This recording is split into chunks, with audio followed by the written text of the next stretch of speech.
For this week's Indie Showcase, we're doing something a little bit differently, so we're going to be covering all 50 games from UFO 50, making this probably our largest Indie Showcase to date.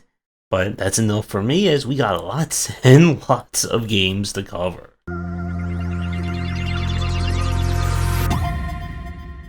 We're starting things off, well, chronologically, with Barbuda. This is an action-adventure game that reminds me a little bit of either a Flashback or a Boy and His Blob. You are exploring an alien world where everything is out to get you. We're looking for treasure and secret items and more. The slow movement and jump kind of hurts this game for me, and I would definitely rank this on kind of like the lower end for me personally. If you're not a fan of like very early video games in terms of like crazy puzzle logic and just not even quite sure what it is that you're trying to do, then I would say avoid this one. But if you're looking for a game that's definitely going to challenge you in terms of learning all of its intricacies, then you may have some fun with it. Number 2 is Bug Hunter. This is kind of like an Into the Breach style, almost like puzzle strategy game. Your job is to kill the bugs that are popping up on a mining colony. You need to pick up the various power-ups on the ground in order to buy new abilities, which those abilities will then take up these slots that you see at the bottom of the screen. You'll need to figure out very quickly what skills you're going to need given the generation, as each time you play through the game, you'll get a completely randomly generated arena, as well as what bugs will show up. Every turn that you leave a bug alive, it will evolve and then gain like a new effect or make your life even harder. Kill all the bugs and you will complete the day or the job, and then can start your next one with things becoming harder and harder. This one can be a little bit tricky to learn, as you, much like with Into the Breach, it's about understanding what you're capable of doing and kind of trying to be at least 2 or 3 steps ahead of what's spawning. But since you have no idea what that is, it can certainly be a little bit on the trickier side. If you're looking for a fast-paced, action-filled game, this is definitely not it, but it's a very novel take on the kind of strategy puzzle design. We now go to number 3, Ninpek. This is a auto-scroller, kind of reminds me of like the old, I guess like a Ninja Brothers, Ninja something series for the NES. When a giant squid steals your sandwich, you're going to run to the right, dealing with enemies, getting power-ups, and trying to get that sandwich back.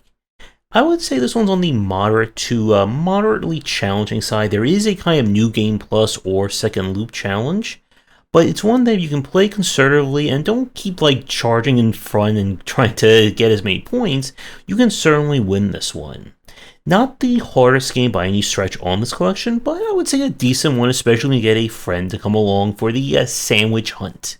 We now go to Paint Chase. This is a kind of, I guess, like Pac-Man or like old school Splatoon. Your job is to paint the town or the stage blue, while various enemies are trying to paint it red. If you can clear the kind of paint division or percentage when time runs out, you win. This one is a fairly interesting one. You do have to be a little bit more careful, as there's boosts that you can use to quickly charge, and you're trying to deal with the enemies before they paint over what you've done. This one, I would say, is on the challenging side. You can see it getting more and more advanced, especially as different enemy types get introduced. Still a very fun game, and I think a really great concept as well. We now go to a Magic Garden. This is a kind of snake-like, where you need to run around this garden collecting these various creatures. You can hop over the blue ones to kind of stun them, but you need to kind of collect the pink or reddish ones on these star tiles and then spin to bank them. Of course, the more you bank in one time, the higher the score that you're going to get.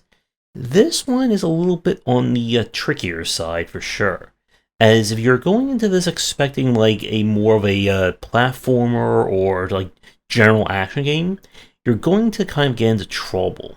While it's certainly not the deepest game on the list, I would say this is a fairly solid and entertaining one for someone looking for like a Snake-like style game where there is a surprising amount of depth to the challenge as well. We now go to Mortor. This is a kind of action puzzle game.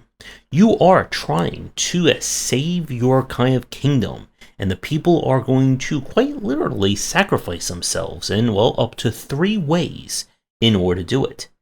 In a way, this reminds you a little bit of Lemmings, in that you're going to sacrifice your people in order to make progress. You have 3 options that you can use at any time. Each one will cost you one of your characters. You can kind of launch them forward like a lawn dart to make a makeshift platform. You can turn them into a block in order to destroy spikes and to create a platform for other characters, or you can turn them into an explosion to destroy things in order to open up new paths or deal with enemies. Your lives are a constant pull from level to level, so use too many on a previous level and you may not have enough to clear the next one. This is a very entertaining and interesting puzzle design. It can be a little bit floaty in terms of like your character and the physics, but there is a very interesting and unique challenge to this one, and it does get a sequel later on in this collection that makes things even more trickier to play. So this definitely comes as a recommendation if you're looking for an action puzzle game that is going to get you in terms of its challenge. Speaking of challenge, we now go to Valbrace. This is kind of like we combine like Kid Icarus with a roguelike. Your job is to just keep climbing up and up out of this pit while the spikes follow you with every jump forward or up. Collecting coins can be then traded at the end of the level for different upgrades, and there is a kind of secret involving different keys as well. This is on the challenging side. Almost every kind of block or platform you jump on will break after a few seconds, so you need to be constantly moving. You only have 1 hit, and if you touch those spikes, it is game over, restart all the way back to the beginning. It can feel a little bit clunky in, I think, a few places, as there are some times that the RNG can just really screw you, especially when there's kind of platforms that are traps, and they're all kind of set up in the worst possible location to get you. Still, this is definitely a challenging action game, and I would say if you're looking for a more harder game from this collection, then you can definitely give this one a jump. We now go to Planet Zoldath. This is an action-adventure game that feels like a almost randomly generated Zelda. You are trying to get off a mysterious planet, but to do so you must collect the various parts and devices that you'll need to survive. The challenge of this one is that not only is the world going to be randomly generated, but whatever resources and items you find will be different each time. So you'll need to figure out very quickly what everything does, what you need, and what is kind of like the most important thing for any given moment, since you can only equip 2 items at a single time. I found this one to be a little too clunky for my taste with the 2-weapon limit, but it's a very intriguing concept for a game. And if you're looking for a kind of randomly generated or a replayable Zelda-like, then definitely give this one a play. We now go to Tactics. This is a kind of RTS or kind of like basic strategy game. You'll set characters on the left side of the field and watch them go forward trying to get to the opponent's base. If they reach it, they will do enough damage, and you win. Every time a character kills an opposing enemy, they will kind of rank up, which will give them more damage. And the kind of expert play of this one is figuring out how to position characters to best make use of their abilities, and of course push forward to try and get to the enemy's base before he gets to yours. There is co-op or 2-player versus as well, and I would say this is a fairly entertaining strategy game. If you're looking for something that's more lighthearted than very challenging, then give this one a try. Now we go to challenging though with Devolition. This is a puzzle game where your job is to use various devices to set up a massive chain of explosions to kill all the demons on the screen and keep the people alive. The challenge here is that you not only need to trigger the explosions into hitting the enemies, we also need to trigger them to hit each other to set off one massive chain reaction. It's a very challenging concept for a puzzle game for sure. And I would have liked, I think, something or an indicator on screen to let me know where my various projectiles are going at a glance, just to make things a little bit easier. This is definitely not going to be one of the easier games on this collection by a far bit, but a very great idea for a puzzle game.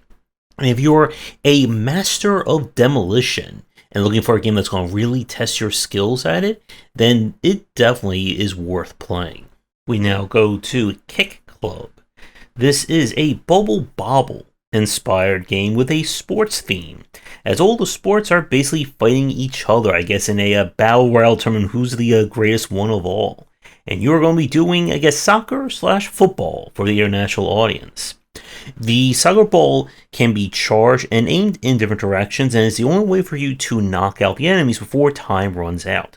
There is a 2-player mode as well to this one, and I found this one to be entertaining. Not the most advanced, I guess, game on this collection, but still a very solid one nonetheless. So if you're looking for a little bit of kicking to go with your bubbling, then give this one a play. We now go to a surprising entry from the collection. This is Avanos. This is an almost turn-based strategy, maybe even quasi-4X game, where dinosaurs are battling for control over the land.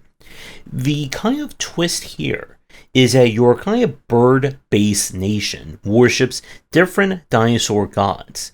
You will choose a different god on each turn, and this will affect what moves and commands you can give during that turn. Those are the things on the left-hand side. So you'll need to decide which actions you're going to need for that specific turn. Gather more resources, convert resources into something else, attack, use spells, etc.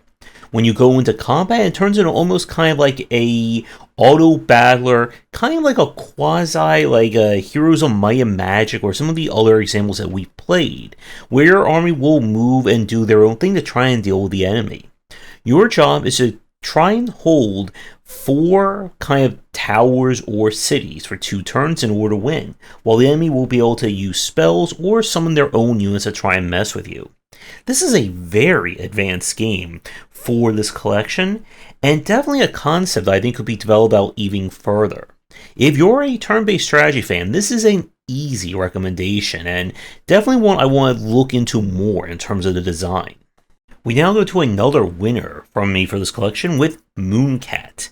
This is a platformer where you play this strange slug, a kind of creature who's trying to explore the world, and everything is out to get them. The controls here are the unique factor. One button will move your character to the left, one button moves them to the right, and you can also initiate different combinations of special moves by pressing the buttons in different orientations, double tapping, holding, etc., etc. There is a lot more than meets the eye with a Moonat. There are multiple endings, secrets, shortcuts, and even advanced tech to learn if you want to see everything to it. Now, it can be on the trickier side, as your jumping is going to be mostly committed base. You can do your kind of ground stop in order to stop you in mid-motion. But all in all, this is a very interesting take.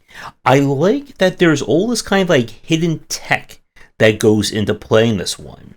And you'll kind of have those moments of aha when you learn a new move or learn what the game wants you to do in order to access a secret or find something else hidden in the world. If you're a platformer fan, this is another very easy recommendation, and maybe someday I'll be able to find all the eggs in it. We now go to Cheeto Ball. This is a kind of samurai fighting game meets Pong. It's up to you to win this tournament using your ninja and samurai powers. Every time you hit the ball, you'll build up meter, and meter can be expended to do specific abilities or your character's signature move. While it starts out easy to learn, the AI gets more and more challenging as the tournament goes on. This is one where I kind of feel like having a little bit more onboarding would help out, as it's a little tricky to know what you're able to do if you're just starting to play it. It does come with 2-player competitive mode, and I think this is a fairly entertaining and interesting take on the Pong formula. We now go to Black Koala. It's time for our first Sokoban style game for our collection. In this, you are trying to save the zoo when someone has stolen all the water. And, well, to do that, you're going to push many blocks to get to the exit. The kind of twist on the puzzle formula is that blocks that have different numbers on them can only be pushed by a block of, I believe, equal or greater number. So you'll have to go around combining blocks in order to push the offending one out of the way. There are a lot of levels to this one, and this is just basically good old Sokoban goodness. So if you enjoy moving boxes every which way around, then this is an easy recommendation. If you're not a fan of Sokoban, then this is probably one that you can skip. We now go to Camouflage. This is a puzzle stealth game where you play a little chameleon who is trying to get away from nasty predators using, well, the power of camouflage. The puzzle here is that you need to be on the same color, or match the same color as the tile you're on to avoid detection from your many predators. In order to completely solve a level, you must collect all the fruit and get your own little baby chameleon to the exit. This one is a lot more challenging than you might think, as you need to figure out the exact order and where to move and what colors to kind of bring along in order to get through each level. This one I would say is a little bit more on the challenging side, especially if you're going for 100%, and a really entertaining puzzle game as well. And again, kind of goes with this whole MO of this collection about doing very interesting things with its different mechanics. So if you like stealth and thinking to go with it, then this is an easy recommendation. We now go to Campanella. This is an action game that reminds you a little bit of Solar Jetman. You are exploring these various places in your tiny little UFO that cannot touch anything. If you hit a wall, ceiling, or enemy, you will take damage. You'll need to keep killing enemies and picking up power-ups in order to refill your fuel, or you're going to crash and burn. This one can be on the challenging side. If you're not a fan of like that kind of don't touch anything style of flying and movement, then this one is probably not for you. But it controls still very nicely for this kind of design and is entertaining if you're looking for a little bit of flying challenge to go with everything else. We now go to Golfia. This is a golf RPG. You play a sentient golf ball who's exploring the mysterious kingdom, trying to figure out what is happening and survive beyond a 20 par in life. The gameplay here is you're going to be exploring this place one hit of your club or swing at a time. You'll need to figure out where you need to go, find useful information, and just figure out what it is that's happening. The issue that I have with this one is that A, I am not a fan of golf, and B, I had a hard time just like trying to figure out like where am I supposed to be going, because once you run out of swings, it is game over. You will return to a previous checkpoint. If you're not a fan of golf like me, then this is probably going to be a very easy pass for you. But if you're looking for a little bit of, I guess, role-playing to go with your sporting, then this could be an interesting game to check out. We now go to Big Bell Racing. This is kind of like off-road racing with a pinch of F-Zero to go with it. Those bells from Campanella are back, and now they're trying to see who is the fastest in the pre. You can attack your opponents, pick up power-ups, and try to make it to first place, still keeping with the same physics and stylings of Campanella. If you're not a racing fan, then this is probably not going to be the game for you, but it's still a very entertaining one nonetheless, and worth if you're looking for some more racing to go with this entire experience. We now go to Warp Tank. This is 2D platforming with kind of a gravity swapping twist, similar to that of VVVVV or the classic NES game that I cannot remember off the top of my head. You are exploring this station, trying to get from level to level. By a push of a button, you'll be able to swap your orientation to the opposite of wherever it is that you're aiming. You'll need to avoid hazards and figure out the correct route, as it is possible to softlock and will require you to head back to a checkpoint. This one is deceptively more challenging than it looks, and is a very entertaining game as well. So if you like your platforming with a little bit of reversing gravity to go with it, and don't mind a bit of a challenge, then this is another easy recommendation. We now go to Waldorf's Journey. We play Waldorf the Walrus, who's having a very strange dream. Maybe they had some weird fish. And they're dreaming of flying around the world, or just the general area, but when they just want to take a nap. So this kind of jumping is the kind of like fling yourself in a direction styling, so let's say like an Angry Birds. You'll build up meter that by eating fish and other things that will allow you to fly and give yourself a little bit more control in the air. But this is definitely floaty for, well, by explicit design, as we're in a dreamlike logic. There are secrets to uncover, and this one I would say is on the harder side. If you don't like the kind of like out of control style of jumping and platforming physics, then this game is not going to win you over. But if you do enjoy a challenge, and maybe you enjoy walruses as well, then definitely give this one a play. We now go to Porgi. This is an underwater action adventure when something is causing the fish and wildlife to go very angry and evil under the sea. It's up to a scientist and her adorable submarine Porgi in order to solve this mystery.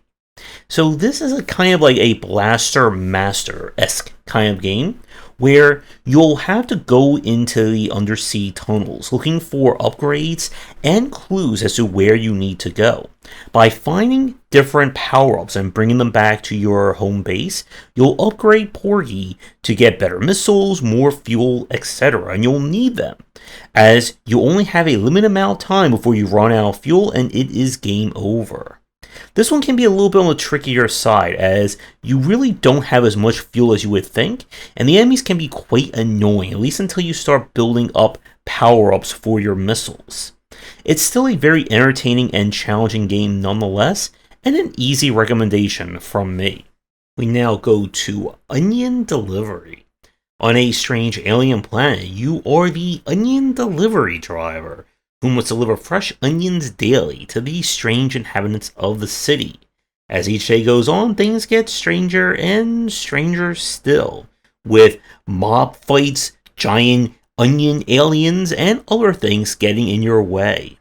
Our physics here are the PTSD-inducing, for me, variety from the likes of Who Framed Roger Rabbit and Dick Tracy for the NES. So this one is definitely not going to be for me, as I still have horrible memories of trying to make use of the driving physics in those games. This one is going to be on the harder side no matter where you come from, but still a very interesting, I guess, piece of a painful history to enjoy. We now go to Caramel. This is a shmup where you play a cute little ship who is going on a vacation using their newly found camera. And unfortunately, things are also going to be trying to get them along the way.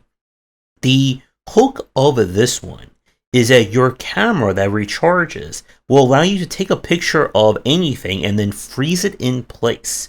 This is required not only for base exploration, but also for the boss fights along the way. As per shmup rules, touching anything and everything will do damage and take too much, and it is game over. This one is going to be on the harder side, and even the tutorial didn't, I think, do a good job of explaining like how you're supposed to be picking up meter, or even just how to survive. If you're an R-Type fan and like 1cc'ing your shmups, then this would definitely be a recommendation. If you're not a fan of the whole shoot 'em up variety, then I would say this one would be a pass for you. We now go to Party House. This is a deck builder where you're trying to throw the best damn party in the town, but you'll need to get enough popularity and make sure it doesn't get too out of control or the police will come. The deck building in this one is that each guest can bring different amounts of popularity or money. Money can be used to make your house bigger, just like as it works in real life, while popularity can be traded in to acquire new guests, that each guest will bring different rules or elements to it. While this is a deck builder by design, it feels more like a puzzle game, as you'll need to figure out who is the exact combination of guests that you need in order to get enough popularity to get the aliens to show up. Again, just like in real life, in order to make your party the biggest one there is. I like this one. It's a very interesting take on the deck builder, and a very good encapsulation of kind of the challenges of building, well, a build to get you to the win. It's a lot more challenging than it may look at first appearance, as you only have so many days before time runs out, and you need to be earning enough popularity in order to finance your different aliens to come to the party. Really solid one if you're a fan of deck builders, and another easy recommendation. We now have Hotfoot. This is a kind of like competitive, it reminds me of the old, I think it was like a Tecmo dodgeball game from way back in the day, but this time we're using beanbags. It's a kickball or a beanbag tournament, and you and your partner must try and win. And you'll use such power, such as being able to manipulate the wind, throw bombs at your opponents, and as long as it doesn't go above the waist, you should be fine. Now, it can be played with 2 players, or you'll have an AI partner who will attack or will kind of dodge along with you. It's a lot more challenging than it may look from the outside, especially when you throw the different powers and upgrades you get access to, and it was a very entertaining game. Much like Cheeto Ball, it can get a little bit challenging when the AI kind of locks in, but still another great entry from the collection. We now have Divers, which is, I guess, if we combine Echo the Dolphin with Final Fantasy. You play a crew of reptile people who are trying to swim and dive for fame and treasure. As you get into the world, if you touch any enemy, you'll go into a JRPG style battle. The resources that you get from diving can be used to acquire new gear back up on the surface. There are puzzles to uncover, items to find. It's a very entertaining take. I did find the onboarding in this one to be one of the weaker ones from the collection, as the game gives you all kinds of gear, weapons, armor, whatnot, and I couldn't really tell at a glance what any of these symbols and what they're all supposed to mean. This is definitely going to be on the harder side for the UFO 50 collection, but still a very interesting take on RPG design. So, if you're looking for some turn-based under-the-sea action, then you should give this one a play. We now go to a Rail Heist. This is a puzzle strategy game where you are trying to rob various trains. The rules work like this. When you start a level, everything operates in real time. Once you detect or an enemy detects you, you only have a few seconds to perform certain actions or do something before the enemy will wake up and try and come after you. Now, if you go into the line of sight of an enemy regardless, it is game over. And the challenge is figuring out how to get the goods and get off the train without being shot at. This one I would say is on the harder side, and it's another one where it felt like the onboarding didn't really do this kind of design justice in terms of how you're supposed to be winning. Still, another very inventive game from this set, and if you're looking for some turn-based challenge, then you should give this one a play. We now have Vanger. This is a Metroidvania, using the same kind of reversing gravity design from Warp Tank. When you wake up in a mysterious facility and everything is out to kill you, you must warp, jump, and shoot your way to uncover the truth. The challenge of this one is that the camera is certainly not going to be your ally, and you'll need to be constantly kind of shifting it up and down to make sure you don't accidentally fall or rise into a hazard. There are uncoverable secrets, research, and of course different tech to get that will aid you in your journey. This is definitely one that there's more than meets the eye, and featuring saves and lots of tricky jumps to make. This is a very easy recommendation if you're looking for a challenging Metroidvania from this set, and it's another really great concept in terms of its design. We now have Rock on Island. This is a tower defense game where the dinosaurs are trying to defeat the last caveman tribe, and it's going to be up to you to save your people one wave at a time. You'll be able to use your accumulated meat in order to either acquire upgrades or purchase cavemen that can act as your surrogate towers. They can be upgraded and use different weapons, and this is once again kind of like on the puzzle side. You'll need to figure out when to upgrade, where to place characters, and try to hold out for each wave. This one is a lot more challenging once again than it looks, as you'll need to be kind of constantly keeping ahead of things if you want to keep your health and your money coming in to acquire more goods. Onboarding in this one also kind of has some trouble, as it's very easy to miss the tutorial and just what you're able to do in it, but still a very entertaining and another challenging game from this collection. So this one is certainly going to be for the tower defense fans in the audience. We now go to Ping Golf. This game combines my love of pinball with my absolute hatred of golf into a very challenging sport-ish kind of game. In order to win, you must launch your pin golf ball around the levels. You can hit a button one time to kind of give the ball a little extra force down. If you do it on a decline, the ball kind of gets like super momentum. You can also use this to bounce off of enemies, giving your ball even more distance in the place. This one again, while it does have pinball in the title, it's still a golf game first and foremost. And if you don't like golf, then this one is not going to change your mind. It's still a very interesting mix in terms of its designs, but it is certainly not going to be for me. We now go to Mortal 2. The puzzle by using your people as sacrifice are back, and it's bigger and bolder than ever. Instead of having 3 characters, you now have a crew of different kind of classes. Each class has a different kind of movement and attack ability, and a sacrificial power. So you can set up teleports, you can blow things up, put down ammo for your fellow helpers. And instead of exploring level by level, it becomes kind of like almost like a quasi-open world as you're trying to find different keys and complete everything given your 99 lives. This one is definitely not on the easy side. I mean, just trying to learn what you're trying to do in this one can be a feat. But like the first game, it's a very interesting and original take on this kind of puzzle design.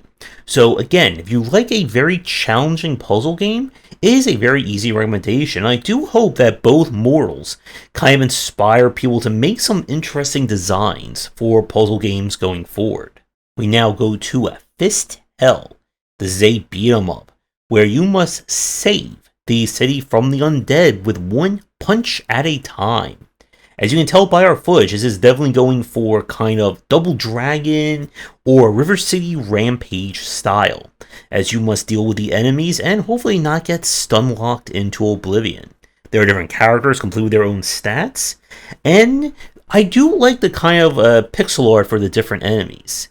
Unfortunately, this one kind of fell flat for me. As someone who's played so many beat-em-ups, it just felt really janky to play.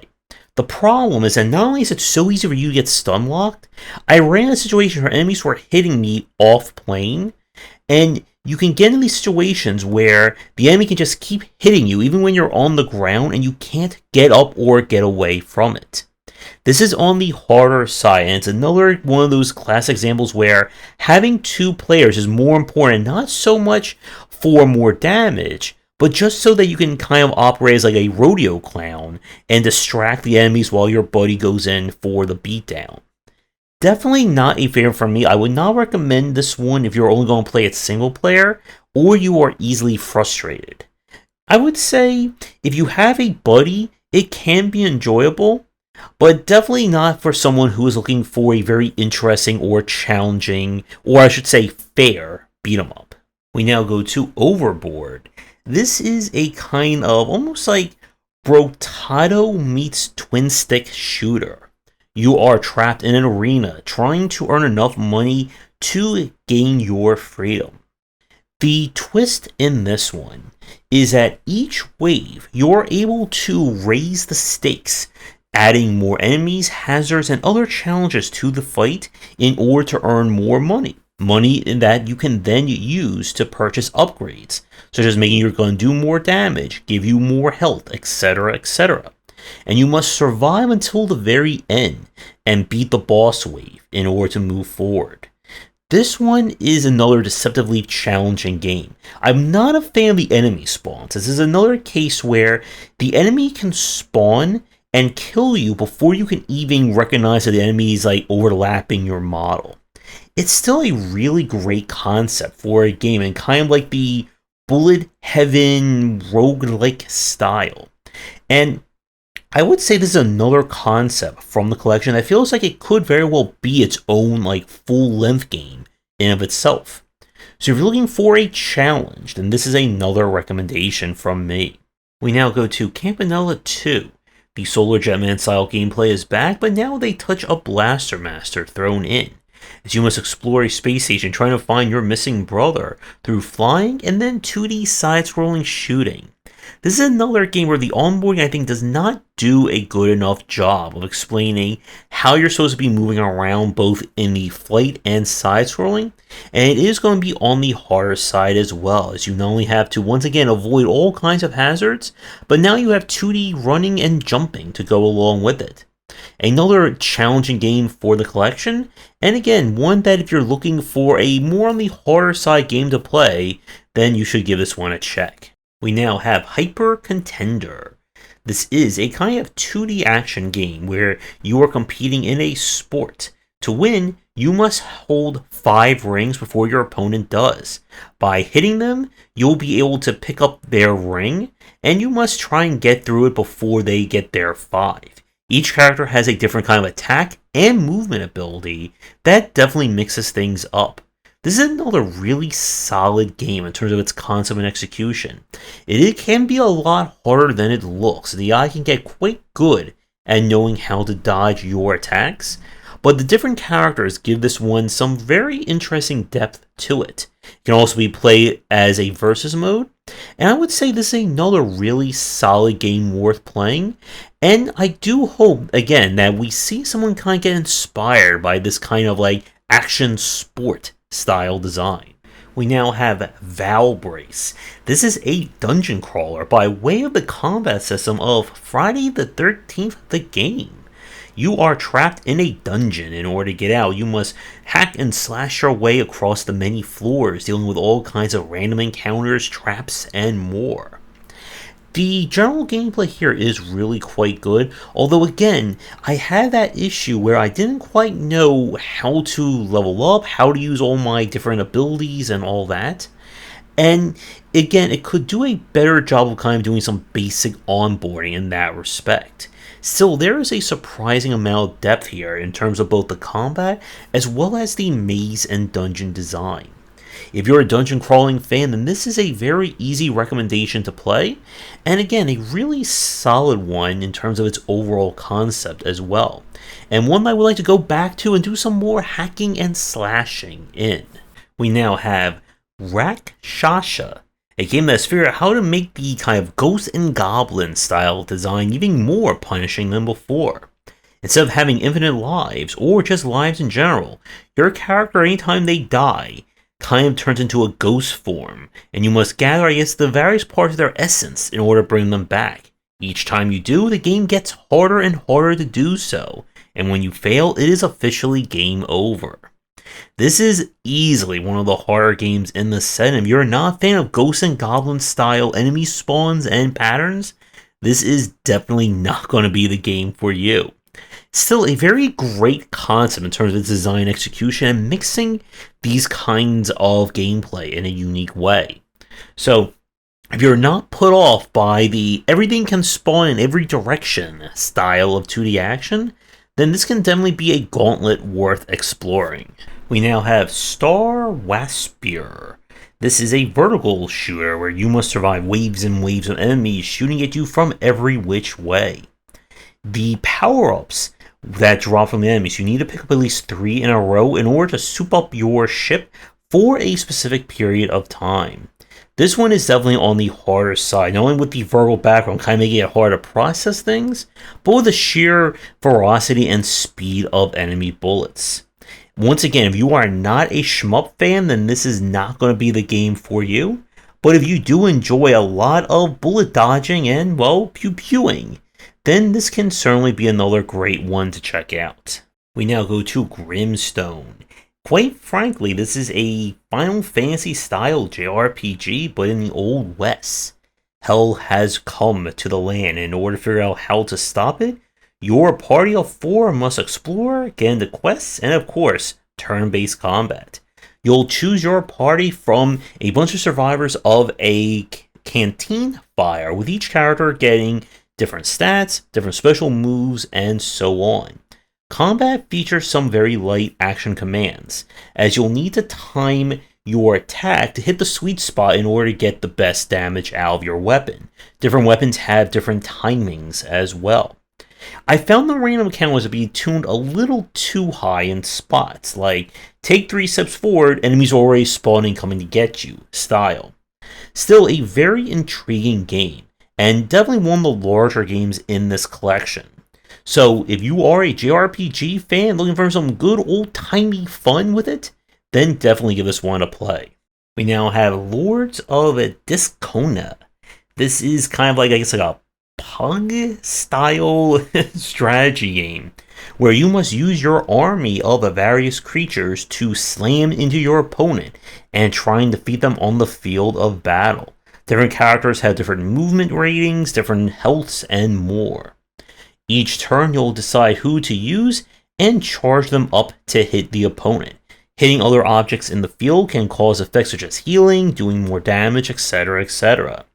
This is another one that is not going to be for me, as I'm not a fan of this kind of style of kind of launching discs forward, but still a really great design for someone who's looking for this style of gameplay. So while this one may not be for everyone, it's still another great game from this collection. We now have Night Manor. It is our first and only point-and-click adventure game in this collection, in the style of like Deja Vu or I believe Shadowgate from back in the day. You awaken in a mysterious manor and there is a killer stalking you, so you must collect all the items, MacGuffins, and more in order to get out one puzzle at a time.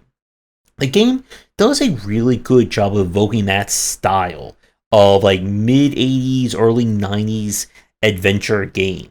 I did find kind of the map interactions to be a little bit janky in terms of trying to figure out where you are in relation to everything else that's happening. Still, this game does a great job mixing puzzle design with almost not exactly stealth gameplay, but being scared by the killer who's coming to get you. It can be on the horror side, both in terms of the puzzle logic, as well as avoiding the different killer or different killer interactions. And there are multiple endings to uncover, especially based on how well you are at avoiding the killer coming to get you. Very entertaining game. You don't mind a little spookiness, and you like your adventure design, then it is another easy recommendation. We now have Elffarers Hat. This is a run and gun stylings of that like Akari Warriors or Pocky and Rocky, as you are trying to defeat a magician and deal with all the strange creatures that are going to stand in your way. The game does do some very interesting things to the formula. You have an actual dodge roll that you can use to avoid damage, which greatly helps kind of the frustration factor of that older style of game. You'll pick up different cards, which much like some of the other games, get a set of 3 and you'll gain an upgrade. And you'll need these in order to gain your health back, improve your damage, and so on. I would say this one's on the moderate to moderately challenging side. If you have any experience with that kind of like top-down shooter style, then you should be more than suitable to play this one. But still a really great game. Nothing I would say again goes above and beyond, but everything is very solid from beginning to end in this one, with some very impressive, I would say, pixel designs for some of the enemies, especially the boss fights as well. It does come with 2-player co-op, and another really great game from this collection. We now go to Pilot Quest, which is a very deceptively fantastic entry. This is an idle game by way of Legend of Zelda. How this works is that in your starting area, you'll need to harvest resources and set up auto collectors and builders. Using these resources will unlock more upgrades and features to help you. once you kind of get the basics going, you'll be able to explore the world using various like meat power-ups, which give you timer. You'll need to explore within a certain time limit, and every time you take a hit, you'll lose more time. Completing the quests in the world will unlock more things for you back at home, with your ultimate goal to repair your ship. Now, with the footage you're going to see here, you're not going to see any of that, because this is an idle game by design, and it can take a long time at the start to start gathering the necessary resources and upgrades to really start pushing forward. So this is, I would say, more idle game first, action adventure second, but if it hits you or this game works for you, this is a fantastic game that's worth playing. We now go to Minnie and Max. This is an action-adventure game where you play a girl and her dog who are trapped in a closet, but they have the power to shrink or grow at will. They must confront the strange inhabitants of this micro-world in their house, and collect lots of MacGuffins to do so. So this one, I would say, is more on the, adventurous side than a full-on action game. You'll need to figure out the strange rules of the land, where you need to go, who needs what, and despite the kind of enclosed surroundings of the closet, it does a great job of providing with a lot of secrets to uncover and the mystery of the land. It is a little bit tricky in terms of the platforming physics. You'll need to kind of, again, be one step ahead of knowing when you'll need to carry an item, kind of Chip and Dale Rescue Ranger style, to use as a makeshift platform, but still a very entertaining and another game that there's definitely more to it than meets the eye at first glance. So definitely a recommendation from me, and again, a really solid concept all the way through. We now go to Combat Ants. This is a RTS game where you are trying to prove blue ant supremacy against the evil red army.